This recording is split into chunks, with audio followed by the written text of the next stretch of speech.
अस्सलाम वालेकुम, मेरा नाम डॉक्टर माजिद अनवर है। आज मैं आपको बताऊंगी कि ऐसे पेशेंट्स जिनमें एम्ब्रियोनिक सैक होता है या अर्ली प्रेगनेंसी फेलियर होता है, तो वो क्या चीज़ है। हमारे पास पेशेंट प्रेजेंट करती हैं जिनका यूरिन प्रेगनेंसी टेस्ट या ब्लड प्रेगनेंसी टेस्ट पॉजिटिव होता है।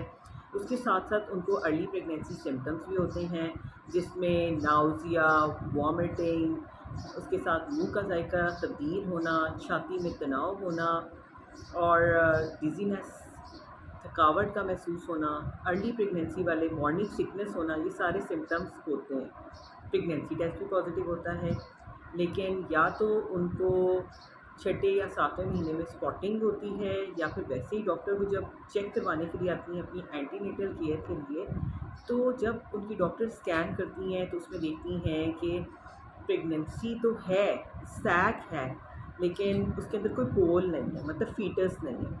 तो इसको, ऐसी प्रेगनेंसी को एन एम्ब्रियोनिक सैक कहते हैं, जिसे बिलाइटेड ओवम भी कहा जाता है।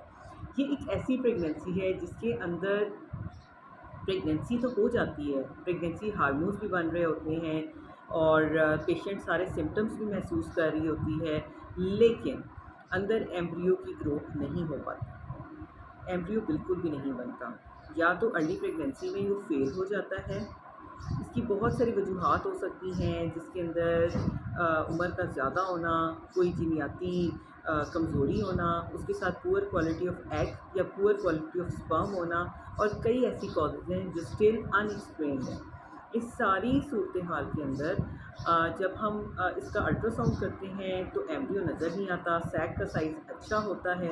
ऐसी सूरत हाल के अंदर अल्ट्रासाउंड स्पेशलिस्ट को पेशेंट रेफ़र किया जाता है। जब वो स्कैन करती है, यही सिम्टम्स हों, तो ज़्यादातर पेशेंट्स जिनके हेल्दी प्रेगनेंसी सिम्टम्स चल रहे होते हैं, उनको दोबारा 7 to 10 डेज़ के बाद स्कैन का कहा जाता है, ताकि वो अपना स्कैन कराएं।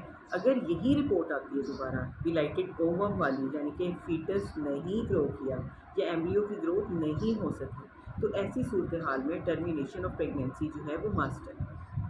अब टर्मिनेशन ऑफ प्रेगनेंसी में 3 मैनेजमेंट्स आती हैं। एक तो ये है कि एक्सपेक्टेंट मैनेजमेंट करें, वेट एंड वॉच। खुद ही ब्लीडिंग स्टार्ट हो जाती है 2 से 3 हफ्ते के अंदर। ज़्यादातर पेशेंट्स को उससे ना इन्फेक्शन होती है, ना उनका क्लॉटिंग प्रोफाइल, जो खून को जमाने की ताकत है, वो डिस्टर्ब होती है। नंबर 2 में किसी अच्छी गायनोकोलॉजिस्ट की सुपरविजन में आप मेडिकली टर्मिनेट करें ये प्रेगनेंसी, वेल एंड गुड। और अगर इससे भी ज़्यादा एक थर्ड नंबर पे ऑप्शन आती है, जिसके साइड इफ़ेक्ट्स तो हैं, लेकिन कई पेशेंट्स इसको ऑप्ट करते हैं, कई डॉक्टर्स भी ऑप्ट करते हैं, वो है सर्जिकल टर्मिनेशन ऑफ प्रेगनेंसी, जिसमें एमवीए या डीएनसी आती है। तो इस सारी सूरत हाल के अंदर सबसे इम्पॉर्टेंट चीज़ ये है कि अगर आपका एन एम्ब्रियोनिक सैक सस्पेक्टेड है, तो 7 से 10 दिन के रिपीटेड अल्ट्रासाउंड में उसको कंफर्म करें, और अगर वो कंफर्म्ड है तो फिर टर्मिनेशन ऑफ प्रेगनेंसी मस्ट है। बहुत सारी फीमेल पेशेंट्स जो हैं वो डिनाइल में चली जाती हैं, इस चीज़ को एक्सेप्ट नहीं करती, और वो कहती हैं कि अभी हम मज़ीद वेट करते हैं, अभी हो सकता है इसकी ग्रोथ हो जाए। ग्रोथ के बेतहाशा टीके लगवाते हैं, गोलियां खाती हैं, आम लफ्ज़ों में अठरा के इंजेक्शन्स भी लगवाती हैं, और इस किस्म की सूरत हाल डेवलप हो जाती है, जिसकी वजह से सिवाय साइड इफ़ेक्ट्स के उनको कुछ हासिल नहीं होता। अगर आपकी प्रेगनेंसी बिलाइटेड ओवम की है तो उसकी टर्मिनेशन जो है वो ज़रूर करा देनी चाहिए, और नेक्स्ट टाइम अपनी गायनोकोलॉजिस्ट से अच्छी मेडिसिन वगैरह प्रिस्क्राइब कराएं, ताकि आपके जिस्म में अगर कोई ऐसी कमज़ोरी है, फॉलिक एसिड की कमी है, या हस्बैंड की रिपोर्ट में कुछ कमज़ोरी है, तो वो दूर की जा सके और एक हेल्दी प्रेगनेंसी एक्सपेक्ट की जा सके। Thank you very much.